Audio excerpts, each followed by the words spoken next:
Bismillahirrahmanirrahim. Artıq Ramazan ayının sonuna yaxınlaşırıq və onu da bilirik ki, Ramazan ayının sonunda fitrə zəkatı çıxartmaq vacibdir. Və bununla bağlı bir çox suallar ünvanlanır.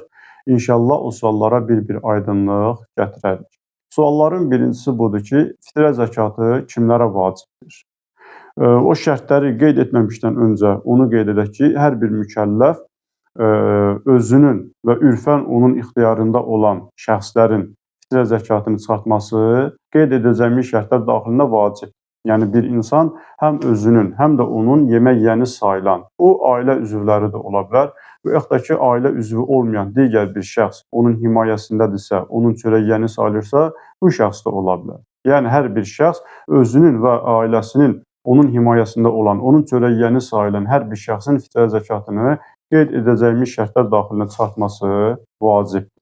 Birinci şərt budur ki, baliq olsun, həddi buluğa çatmış olsun. Yəni, əgər bir insan həddi buluğa çatmayıbsa, fitrə zəkatı çıxartmaq ona vacib deyildir. İkinci şərt budur ki, aqil olsun. Aqil o şəxsdir ki, ağıllı olsun. Yəni, biz ürfdə, məsələn, məcnun, dəli, hüquqi terminlə ona anlaqsız deyirlər.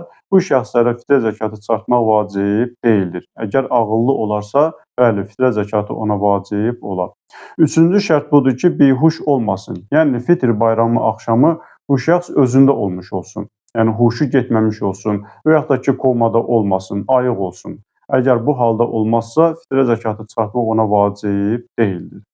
Dördüncü budur ki, fəqir olmasın. Əgər bir insan fəqirdirsə, fitrə zəkatı çıxartmaq ona vacib deyildir. Bəs fəqir kimə deyərlər?